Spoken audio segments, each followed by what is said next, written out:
औज़ुबिल्लाहिमिनश्शैतानिर्रजीम बिस्मिल्लाहिर्रहमानिर्रहीम।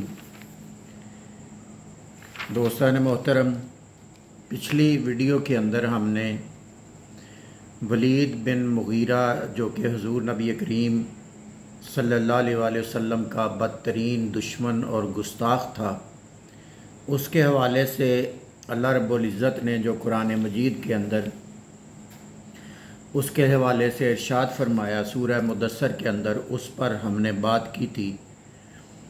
और आज हम अल्लाह रब्बुल इज़्ज़त ने जो कुछ उसके हवाले से बयान किया और जो उसका किरदार था उस पर हमने पिछली वीडियो में बात कर ली थी। और आज हम कुरान मजीद के अंदर जो कुछ वलीद बिन मुगीरा ने हुज़ूर नबी करीम सल्लल्लाहु अलैहि वसल्लम के हवाले से किया, फिर अल्लाह रब्बुल इज़्ज़त ने उसका जवाब उसको अता फरमाया।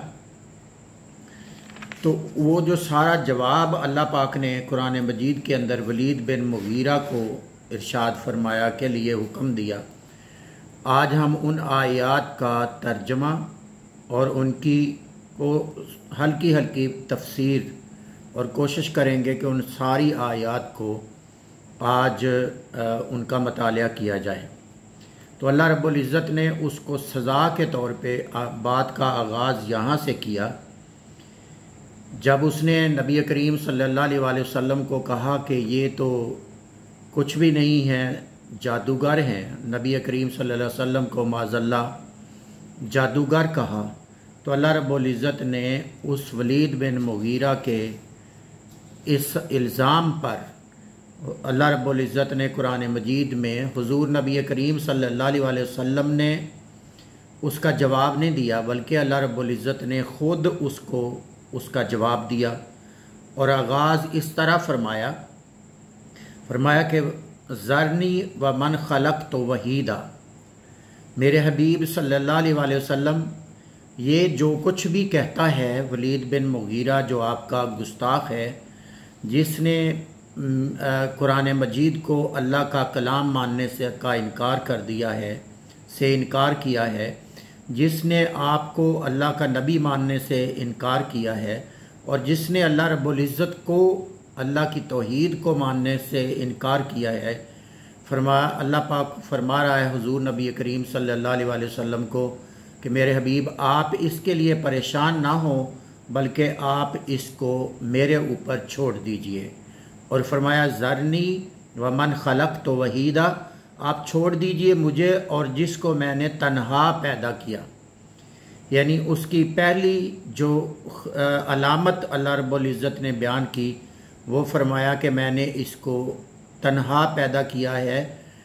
जिसको मैंने तन्हा पैदा किया मेरे हबीब आप उसकी तरफ से लगाए गए इल्ज़ाम पर आप परेशान ना हो, उसका मामला और उसको मेरे ऊपर छोड़ दें, उसके मामले को मैं ख़ुद देख लूँगा और मैं ख़ुद उसको सज़ा भी दूँगा और उसकी जो भी उससे निपटना है वो मैं ख़ुद निपटूँगा। ये अल्लाह रब्बुल इज़्ज़त पहली आयत के अंदर इरशाद फरमा रहे हैं। आप अंदाज़ा करें कि जो बंदा हुज़ूर नबी करीम सल्लल्लाहु अलैहि वसल्लम का गुस्ताख होता है और आका अलैहिस्सलातु वस्सलाम की गुस्ताखी करता है, अल्लाह रब्बुल इज़्ज़त उससे बदला और उसको अज़ाब ख़ुद देता है, वो किसी और पे नहीं छोड़ता। और उसके हवाले से पहली बात जो अल्लाह पाक ने इस आयत के अंदर बयान की, फरमाया कि हमने उसको अकेला पैदा किया। यानी वो जब दुनिया में आया तो वो अकेला था, हमने उसको फिर और कुछ दुनिया की तमाम जो नेमतें थी वो सारी की सारी नेमतें अता की। वजाल तो लहू मालम ममदूदा, और दे दिया इसको माल कसीर, और उसको पैदा किया, अकेले को पैदा किया, और उसमें पैदा होने में उसका कोई कमाल नहीं है। ये सारे का सारा कमाल अल्लाह रब्बुल इज़्ज़त का है। और अल्लाह रब्बुल इज़्ज़त उसकी जो उसका जो बेइख्तियारी है कि कुछ तेरे पल्ले तो कुछ है नहीं है, तुझे तो पैदा करने वाला मैं हूँ जिसका तू इनकार कर रहा है। अल्लाह पाक ये फरमा रहा है वजालतो लहू मालम ममदूदा, और फिर दूसरी बात अल्लाह पाक फरमाते हैं कि मैंने उसको बहुत ज़्यादा माल कसीर अता फरमाया, पैदा किया, पैदा करके उसकी सारी एहतियाज ख़त्म कर दी और उसको मालदार और दुनिया में साहिब सरवत बनाया। व बनीना शहूदा, और फिर दूसरा काम उसको ये दिया कि उसको बेटे अता किए जो है हर वक्त उसके सामने रहते हैं।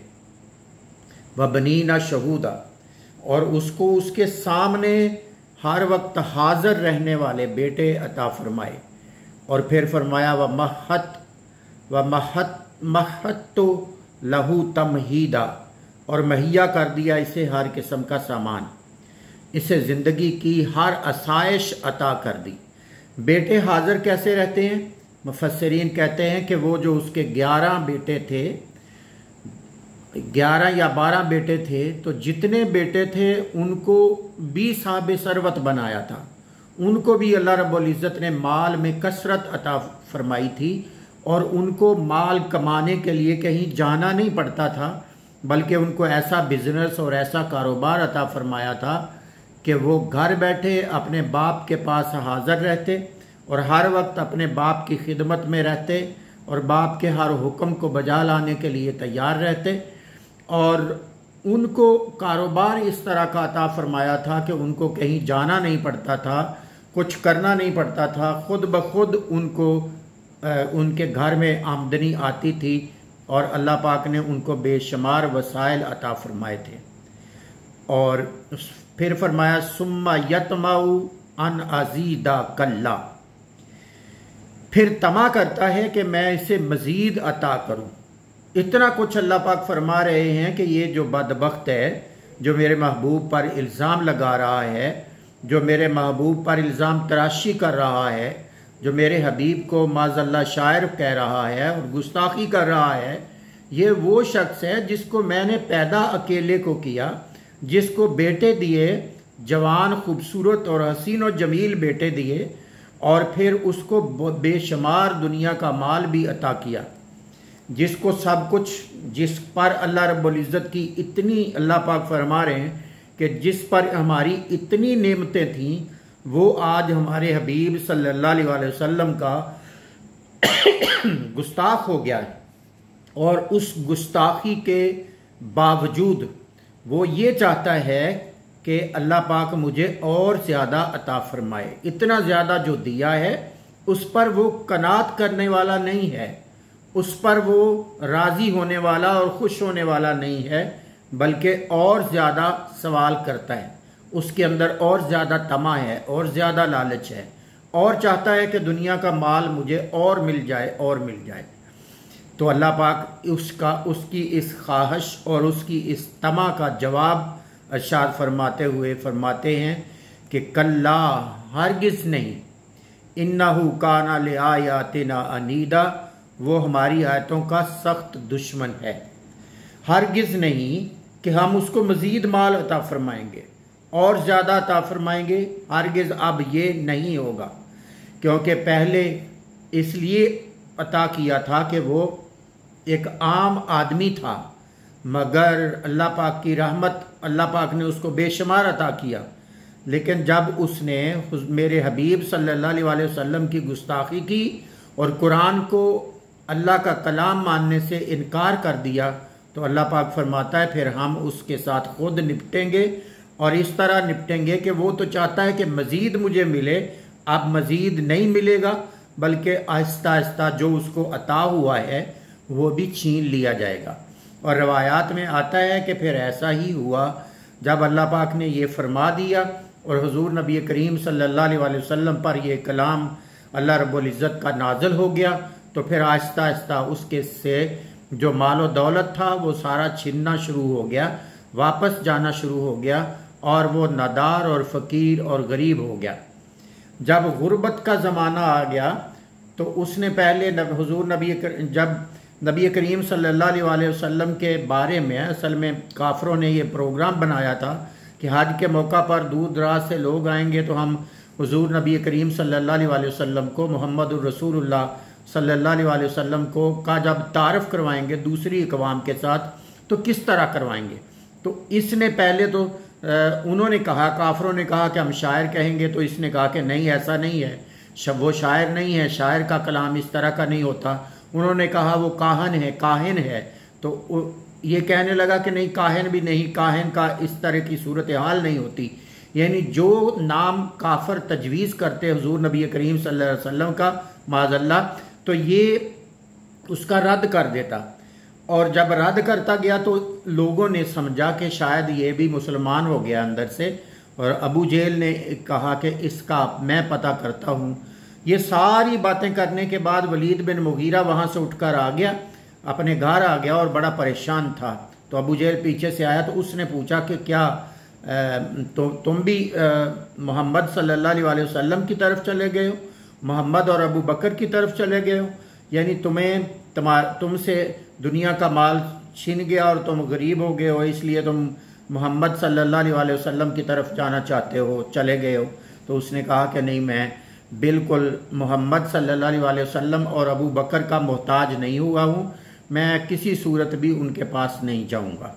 तो अल्लाह पाक ने फिर उसके बयान पर फरमाया, इन्नहु काना लिआयातिना अनीदा, वो हमारी आयतों का खुला दुश्मन है। यानी हमारे नबी पाक सल्लल्लाहु अलैहि वसल्लम का महबूब का दुश्मन है, और फिर महबूब पर नाजिल होने वाले कुरान का दुश्मन है। साउरहिकुहु सऊदा, और फरमाया कि इसको हम अजर, इसका अजाब इसको इस तरह अता फरमाएंगे कि एक वक्त आएगा, साउरहिकुहु सऊदा, मैं इसे मजबूर करूँगा कि वो कठिन चढ़ाई चढ़े। यानी एक चढ़ाई होगी, एक पहाड़ होगा, उसके ऊपर मैं इसको मजबूर करूँगा कि ये उसके ऊपर चढ़े। इन्नहु फक्करा व कद्दरा, उसने गौर किया और एक बात तय कर ली। इस आयत के अंदर पिछली उसकी जो गुस्ताखी थी, उसकी जजा और उसकी सज़ा अल्लाह पाक फरमा रहा है कि हम इसको एक पहाड़ पर, जिसका नाम सऊद है, ये मुफस्सिरीन कहते हैं कि ये जहन्नम का एक पहाड़ होगा जिसके ऊपर इसको चढ़ाया जाएगा। ये जब ऊपर जाएगा तो फिर फिसल कर नीचे आ जाएगा, फिर ऊपर चढ़ेगा, फिर फिसल कर नीचे आ जाएगा। ये आग के अंदर इसको अजाब दिया जाएगा इसकी गुस्ताखी की वजह से। तो फिर अल्लाह पाक ने आगे फरमाया, इन्नहु फक्करा व कद्दरा, जब अबू जेल इसके पास गया और उसने जाकर पूछा कि तुम भी मोहम्मद सल्लल्लाहु अलैहि वसल्लम के साथ मिल गए हो, तो उसने थोड़ा गौर किया और एक बात तय कर ली। जब ये थोड़ा गौर करके ठहर के सोच कर उसने तो कुछ देर के लिए सोचा और सोच कर कहने लगा कि नहीं, फिर उसने अपने ज़हन के अंदर एक बात तय कर ली कि हम हुजूर नबी करीम सल्लल्लाहु अलैहि वसल्लम को, मोहम्मद सल्लल्लाहु अलैहि वसल्लम को इस नाम से पुकारेंगे। जब वो नाम तय कर लिया तो अल्लाह रब्बुल इज़्ज़त ने उसकी सारी सिचुएशन को इस आयत के अंदर बयान किया। फरमाया, इन्नहु फक्करा व कद्दरा, उसने फिक्र किया, थोड़ा गौर किया, व कद्दरा, और एक बात को कदर कर लिया, तय कर लिया। फ़क़ुतिला कैफ़ क़द्दरा, और इस पर फटकार, इसने कितनी बुरी बात तय की। और उसने बात क्या तय की? अबू जेल से कहने लगा कि हम मोहम्मद सल्लल्लाहु अलैहि वसल्लम को जादूगर ही पुकारेंगे और जादूगर के तौर पे ही मोहम्मद सल्लल्लाहु अलैहि वसल्लम का तारफ़ करवाएंगे। जादूगर का तारफ़ के तौर पे क्यों करवाएंगे? इसलिए इसकी दलील उसने ये दी कि जादूगर जो होते हैं वो घरों में फसाद डालते हैं, बाप को बेटे से, बेटे को बाप से, माँ को बहन से, बेटी से, एक दूसरे से अलग कर देते हैं। और माज़अल्लाह मोहम्मद सल्लल्लाहु अलैहि वसल्लम ने भी ऐसा ही किया है, लिहाजा हम इनको जादूगर कहेंगे। तो ये जो उसने बात तय कर ली, इस पर अल्लाह पाक फरमाता है कि उसने गौर किया, सोचा, और सोचने के बाद ये बात नबी करीम सल्लल्लाहु अलैहि वसल्लम के हवाले से तय कर ली। और फिर फरमाया कि इस पर फटकार, इसने कितनी बुरी बात तय की है। यानी हुजूर नबी करीम सल्लल्लाहु अलैहि वसल्लम का जादूगर होना को जादूगर कहना, अल्लाह पाक ने फरमाया इसने बहुत ज़्यादा बुरी बात मेरे महबूब सल्लल्लाहु अलैहि वसल्लम के साथ मंसूब की है, जिसका कोई ताल्लुक वास्ता मेरे हबीब सल्लल्लाहु अलैहि वसल्लम की ज़ात के साथ नहीं है। तो इसने मेरे महबूब सल्लल्लाहु अलैहि वसल्लम के साथ ये बात मंसूब की है, तो इस पर फटकार हो, इस पर अल्लाह की लानत हो। सुम्मा कोतेला कैफ़ा कद्दारा, फिर फरमाया कि इस पर फिर फटकार कैसी बुरी बात इसने तय की है। फिर इस पर दोबारा अल्लाह पाक फरमाता है कि दोबारा इस पर फटकार हो कि इसने मेरे महबूब सल्लल्लाहु अलैहि वसल्लम पर बहुत बुरी बात लगाई है, बुरा ताना लगाया है। और सुम्मा नाजारा, फिर उसने देखा, पहले उसने ये बात की और बात करने के बाद फिर उसने देखा। सुम्मा बसा व बसारा, फिर उसने मुंह बसोरा और तुरश रो हुआ, गुस्से वाला चेहरा बनाया। यह आप देखें कि अल्लाह रब्बुल इज़्ज़त ने इस पर इनाम किए थे, और जब ये मुस्तफ़ा करीम सल्लल्लाहु अलैहि वसल्लम का हुजूर ताजदार कायनात का गुस्ताख हो गया, तो अल्लाह रब्बुल इज़्ज़त ने किस तरह इसकी शक्ल को बयान किया कि ये इस तरह मुंह चढ़ा के त्यूरी बनाकर, मुंह गुस्से वाला, नाराज़गी वाला, गुस्से वाला मुंह बना के इसने मेरे महबूब सल्लल्लाहु अलैहि वसल्लम के बारे में बात की है। तो मैं भी अब इसको इसी तरह का जवाब दूंगा। सुम्मा अदबरा वस्तकबरा, फिर पीठ फेरी और गुरूर किया। फिर अगली बात के इसने पहले तो मुंह बसोरा और मुंह की शक्ल बिगाड़ी और गुस्से का इजहार किया, और फिर उसने पीठ फेर ली, दूसरी तरफ को मुंह कर लिया और गुरूर और तकब्बर के अंदाज के साथ हुजूर नबी करीम सल्लल्लाहु अलैहि वसल्लम को शायर कहा। तो अल्लाह पाक फरमाता है फ़क़ाला इन हाज़ा इल्ला सिहरुन यूसर, फिर बोला ये नहीं है मगर जादू जो पहलों से चला आता है। फिर दोबारा इसने ये इल्ज़ाम हुजूर नबी करीम सल्लल्लाहु अलैहि वसल्लम पर लगाया कि मोहम्मद सल्लल्लाहु अलैहि वसल्लम जो कुछ भी कर रहे हैं ये सारा जादू है, और ये उसी तरह का जादू है जो पीछे सदियों से चला आ रहा है, और जादूगर इसको आगे बयान करते हैं। और माज़अल्लाह मोहम्मद सल्लल्लाहु अलैहि वसल्लम ने भी ये जादू कहीं से सीख लिया और वो भी इसको आगे इस्तेमाल में ला रहे हैं।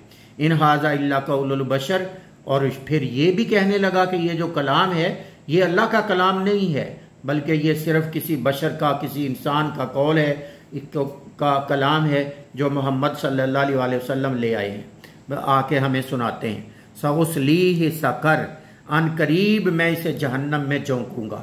अल्लाह पाक हुजूर नबी करीम सल्लल्लाहु अलैहि वसल्लम की गुस्ताखी करने पर और ताजदार कायनात सल्लल्लाहु अलैहि वसल्लम को जादूगर कहने पर और हुजूर नबी करीम सल्लल्लाहु अलैहि वसल्लम के कलाम को और कुरान को ना मानने पर अल्लाह पाक फरमा रहा है फिर हम इसका ये जो इसने तकब्बर किया, ये जो इसने त्यूरी चढ़ाई, ये जो इसने शक्ल अपनी पर गुस्से का आसार लाया, ये जो कुछ भी इसने मेरे महबूब सल्लल्लाहु अलैहि वसल्लम के हवाले से कहा है, मैं इसको सिला ये दूंगा कि इसको इसकी वजह से, गुस्ताखी रसालत की वजह से, अल्लाह को ना मानने की वजह से, कुरान को जुटलाने की वजह से और गुरूर और तकब्बर करने की वजह से और मुंह बिसोरने की वजह से और सारी ये जो इसने सिचुएशन बनाई, शक्ल सूरत बनाई, उस सारी की वजह से मैं इसको जहन्नम में फेंकूंगा।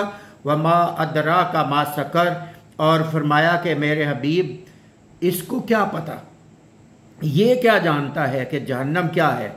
ला तुबकी वला तजर, फरमाया ना बाकी रखे और ना छोड़े, यानी जहन्नम की फिर आगे अल्लाह रब्बुल इज़्ज़त ने पहचान और खसूसियात और अलामात को बयान फरमाया कि जहन्नम, इसको क्या पता, इसको तो अदराक ही नहीं है कि इसको कितनी बड़ी सज़ा मिलने वाली है। मेरे महबूब की गुस्ताखी पर इसको कितनी बड़ी सज़ा मिलने वाली है, इसको तो पता भी नहीं है, और वो सज़ा जहन्नम की शक्ल में मिलेगी। और जहन्नम क्या है, फरमाया ये तो समझता ही नहीं, इसे क्या पता जहन्नम क्या है। फरमाया जहन्नम इस तरह की है कि ला तुबकी वला तजर, वो ना बाकी रखेगी और ना उस बंदे को छोड़ेगी, यानी बंदे को सजा भी मिलेगी, जहन्नम में जलेगा भी, वो मरेगा भी नहीं और जिंदा भी नहीं रहेगा। इस तरह ना उसे जहन्नम छोड़ेगी, ना वो जिंदों में होगा और ना मुर्दों में होगा, और उसे शदीद तकलीफ और परेशानी के आलम में वहां रहना पड़ेगा। और फिर फरमाया लव्वाहतुल लिल बशर, जुलसा देने वाली आदमी की खाल को। इसको महबूब आप बेफिक्र हो जाएं, मैं इसको ऐसी सजा दूंगा कि इसकी जो खाल है, इसके जिस्म का जो ऊपर वाली चमड़ी है, जो खाल है, वो जुलस जाएगी। इस तरह ये जहन्नम के अंदर इसको डालूंगा। अलैहा तिस अताशर, और इस पर, उस जहन्नम पर जिसमें इसको डाला जाएगा, या ऐसे बाकी लोगों को भी डाला जाएगा जो रसूल पाक की गुस्ताखी करेंगे, जो कुरान का इनकार करेंगे, जो आयत कुरानी का इनकार करेंगे, जो तकब्बर करेंगे, जो गुरूर करेंगे, जो अल्लाह रब्बुल इज़्ज़त के कलाम को सुनकर, दीन की वाज तबलीग को, दावत को सुनकर मुंह चढ़ाएंगे, ऐसे लोगों को जो जहन्नम की सज़ा दी जाएगी। और उसके ऊपर अलैहा तिस्अताशर, उसके ऊपर 19 फरिश्ते मुकर्रर होंगे। वमा जअलना अस्हाबन नार इल्ला मलाइका, और हमने नहीं मुकर्रर किए आग के दरोगे मगर फरिश्ते। और इसके जहन्नम के ऊपर जो दरोगे हैं, जो चौकीदार हैं, जो इस जहन्नम को के ऊपर मुहाफिज हैं, वो सारे के सारे फरिश्ते हमने नामजद किए, मुकर्रर किए हुए। वमा जअलना इद्दतहुम इल्ला फितनतल लिल्लज़ीना कफ़रू, और नहीं बनाया हमने इनकी तादाद को मगर आजमाइश इन लोगों के लिए जिन्होंने कुफ्र किया। जब अल्लाह पाक ने फरमाया ना कि 19 फरिश्ते हमने जहन्नम के ऊपर लगाए हैं, तो काफरों ने मजाक करना शुरू किया कि देखें जी मोहम्मद सल्लल्लाहु अलैहि वसल्लम का, कि अल्लाह की ताकत कुल 19 लोग हैं, 19 फरिश्ते हैं। तो उस मजाक को भी अल्लाह रब्बुल इज़्ज़त ने, जो काफरों ने किया, उसको भी बयान किया। फरमाया, और इसका जवाब क्या दिया, वमा जअलना इद्दतहुम इल्ला फितनतल लिल्लज़ीना कफ़रू, इनकी तादाद को मगर आजमाइश इन लोगों के लिए जिन्होंने कुफ्र किया। हमने तो ये जो तादाद बताई है, ये काफरों की आजमाइश के लिए बताई है कि कौन इसको मानता है और कौन नहीं मानता। और ये जो 19 फरिश्तों की तादाद है, ये पहली कुतब के अंदर, साबिक़ा कुतब के अंदर भी अल्लाह रब्बुल इज़्ज़त ने इसी तरह बयान की है। लियस्तयक़िनल्लज़ीना ऊतुल किताबा व यज़दादल्लज़ीना आमनू ईमाना वला यर्ताबल्लज़ीना ऊतुल किताबा वल मुमिनून। और फिर फरमाया कि जिन्होंने कुफ्र किया ताकि यकीन कर लें अहले किताब, और बढ़ जाए अहले ईमान का ईमान, और ना शक में मुब्तला हों अहले किताब और मोमिन, और ताकि कहने लगें जिनके दिलों में रोग है, वाले यकूल अल्लज़ीना फ़ी कुलूबिहिम मरदुन वल काफ़िरून माज़ा अरादल्लाहु बिहाज़ा मसला। और कुफार क्या इरादा किया है अल्लाह ने इस बयान से, कज़ालिका युदिल्लुल्लाहु मन यशा व यहदी मन यशा, यूं ही अल्लाह ताला एक ही बात से गुमराह कर देता है जिसको चाहता है, और हदायत दे देता है जिसको चाहता है। वमा यअलमु जुनूद रब्बिका इल्ला हू, और कोई बंदा भी अल्लाह रब्बुल इज़्ज़त के जुनूद को, अल्लाह रब्बुल इज़्ज़त के लश्करों को नहीं जानता सिवाय अल्लाह के। वमा हिया इल्ला ज़िक्रा लिल बशर, और नहीं है ये बयान मगर नसीहत वालों के लिए। यहाँ पर बात भी मुकम्मल हो गई और रुकू भी मुकम्मल हो गया। तो इसके अंदर अगली आयात के अंदर अल्लाह रब्बुल इज़्ज़त ने फरमाया कि ये जो तादाद हमने फरिश्तों की बयान की है, ये इसलिए बयान की है क्योंकि साबिक़ा कुतब में भी यही बयान हुई है। तो जब हमने बयान की तो जो अहले किताब हैं, पहले तौरात को मानने वाले, इंजील को मानने वाले, उनका ईमान भी मजबूत हुआ और ईमान वालों का ईमान भी मजबूत हुआ। और जो उनको एक जवाब, एक दलील मिल गई साबिक़ा उम्मतों को कि कुरान मजीद अल्लाह ही का कलाम है, क्योंकि जितनी तादाद फरिश्तों की वहाँ बयान हुई उतनी ही इसमें बयान हुई। तो लिहाजा ये अल्लाह का कलाम है। तो अल्लाह के कलाम होने पर एक दलील के तौर पे अल्लाह रब्बुल इज़्ज़त ने 19 की तादाद को बयान किया।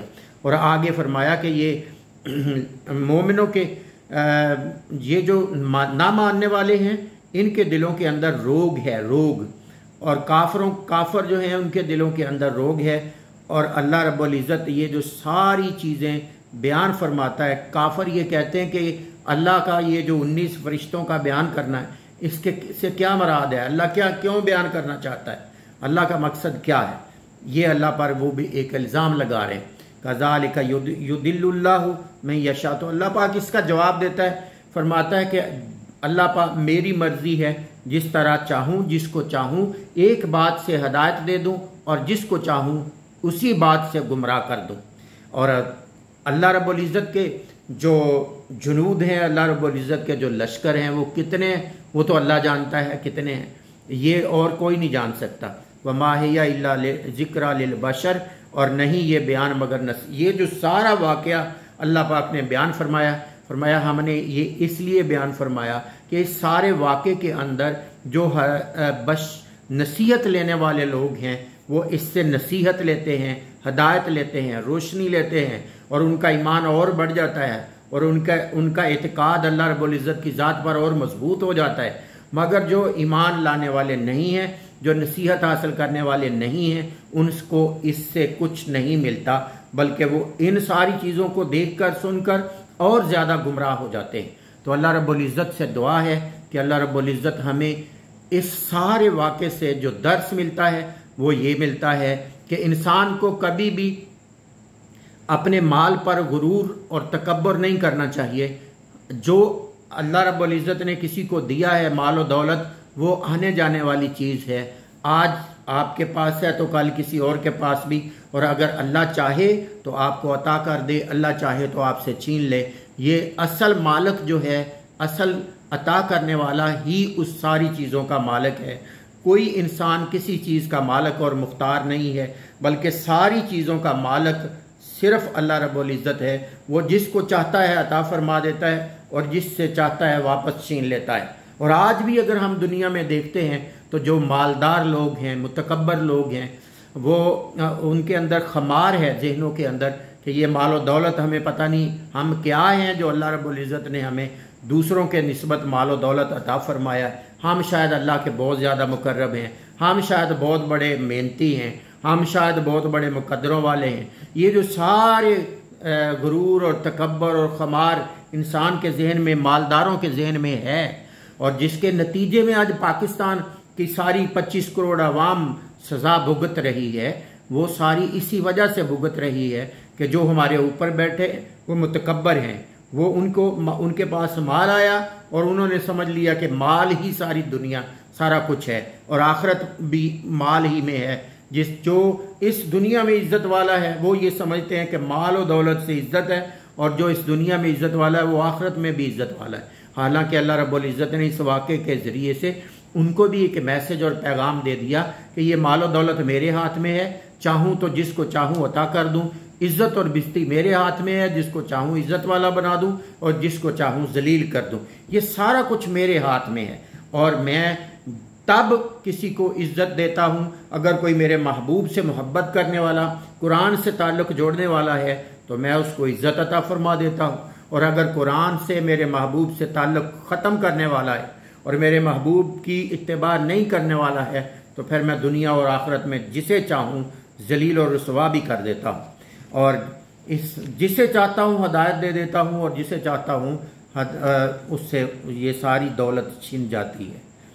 तो ये जो इसके अंदर अल्लाह रब्बुल इज़्ज़त ने पैगाम दिया, इस पर गौर हमें करना चाहिए और गौर करके अपनी ज़िंदगियों को बेहतर अंदाज से गुजारने की कोशिश करना चाहिए और कभी भी माल और दौलत पर गुरूर और तकब्बुर नहीं करना चाहिए। और जो गुरूर और तकब्बुर करने वाले हैं दुनिया के माल और मता पर, दुनिया की दौलत पर, इंसानियत को इंसान न समझना और माल और दौलत ही को सब कुछ समझना और अपने आप को समझना कि हमारा ही सारा कुछ होना चाहिए, ये जो इंसान की हरस, लालच और तमा है माल और दौलत की, ये इंसान को दुनिया में भी ले डूबेगी और आखिरत में भी ले डूबेगी। अल्लाह रब्बुल इज़्ज़त हमें हिदायत और नसीहत अता फरमाए। वस्सलामु अलैकुम व रहमतुल्लाहि व बरकातुहू।